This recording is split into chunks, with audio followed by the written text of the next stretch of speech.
उन्वान जंगल का बादशाह दिल तर्जन। घने अफ्रीकी जंगल के बीचों बीच जहां बुलंद और बाला दरख्त आसमान को छूते थे और दरियाओं में कदीम राजों का अक्स झलकता था, एक इंसान का अफसाना गर्दिश कर रहा था।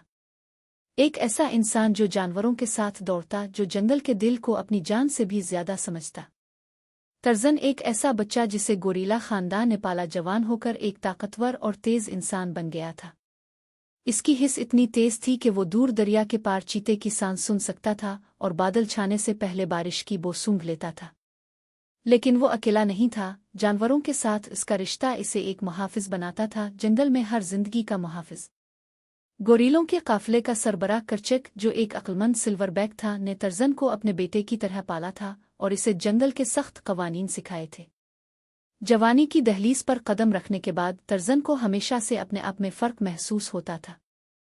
इसके दिल में सवालात बेदार हो रहे थे कि वो कौन है और वो गोरीलों से मुख्तलिफ क्यों है। लेकिन एक शाम अचानक हुआ कि दोष पर एक अनजान खुशबू आई, जिसने इसके दिल की धड़कन तेज कर दी। इंसान जंगल में दाखिल हो चुके थे। तजस्सुस और मोहतात के साथ तर्जन दरख्तों की छांव में आगे बढ़ा, लटकती हुई बैलों से गुजरता हुआ इसने उन्हें देखा। ये एक ग्रुप था जिसकी क़ियादत प्रोफेसर आर्चीबाल्ड ग्रिस्टोन और उसकी बेटी जैन कर रहे थे। जैन एक अनोखी इंसान थी, वो नर्म मिजाज और मुतजस्सिस थी और उसका अंदाज तर्जन के दिल को छू गया। एक दिन जैन जंगल के पौधों का मुताला करने निकली और रास्ता भटक गई।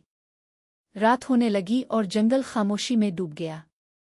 जैन खौफजदा हो गई और तभी एक जंगली चीता इसके सामने नमूदार हुआ, झाड़ियों में से सरकता हुआ। जैसे ही चीता झपटने को था, एक जंगली चीख ने रात के सुकूत को तोड़ दिया। तर्जन वहां मौजूद था, इसकी आंखों में जुनून और जिस्म में ताकत। इसने चीते से लड़ते हुए इसे पीछे धकेल दिया और अपनी खालिस फितरी ताकत से चीते को पीछे हटने पर मजबूर कर दिया। जैन उसके इस बहादुराना अंदाज पर हैरान थी। दिन हफ्तों में बदल गए और जैन और तर्जन के दरमियान एक गहरा रिश्ता बन गया। जैन ने इसे इंसानों की दुनिया की खूबियां सिखाईं, पढ़ना, मौसीकी और जुबान। और तर्जन ने इसे जंगल के राज बताए, छुपे हुए आबशारों की जगहें और कदीम कबाइल की कहानियां। तर्जन को मालूम हुआ कि वो अंग्रेजी अशराफिया के खानदान से ताल्लुक़ रखता था, जो एक जहाज़ के हादसे में खो गया था। अब वो खुद को दो दुनियाओं के बीच उलझा हुआ महसूस करता था, एक महज़िब दुनिया जिससे इसका ताल्लुक़ था और एक जंगल जो इसका हकीकी घर था। इसी दौरान एक लालची शिकारी क्लेटन तर्जन के बारे में सुन चुका था और इसे एक इनाम के तौर पर कैद करने की ख्वाहिश रखता था। वो अपनी छोटी फौज के साथ तर्जन को पकड़ने निकला, लेकिन तर्जन अकेला नहीं था, इसके जानवर दोस्त उसकी हिफाजत के लिए तैयार थे। हाथियों ने क्लेटन का रास्ता रोक दिया और परिंदे तर्जन को दुश्मन की नकलो हरकत से आगाह करते रहे। एक शदीद मरके में तर्जन और क्लेटन का सामना एक पहाड़ी के किनारे हुआ।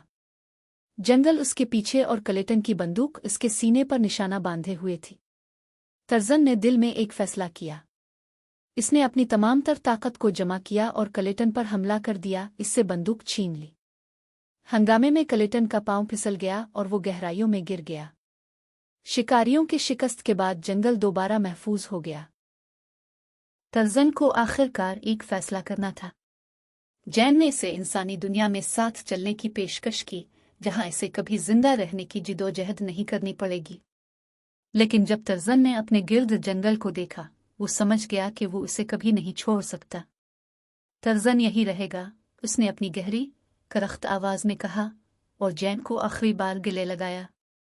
जैन ने इसका फैसला समझा, क्योंकि इसने इसकी आंखों में जंगल का दिल देखा था। अगरचे उनके रास्ते अब जुदा थे, उनका रिश्ता हमेशा कायम रहेगा, एक ऐसी मोहब्बत की अलामत जो दो दुनियाओं के फासले को भी उबूर कर चुकी थी। और यूं तर्जन हमेशा के लिए जंगल का मुहाफिज बन गया, एक अफसाना जो पत्तों की सरसराहट में सरगोशी बनकर जिंदा था, दो दुनियाओं का हीरो जो हमेशा कुदरत की धड़कन के साथ जड़ा रहा।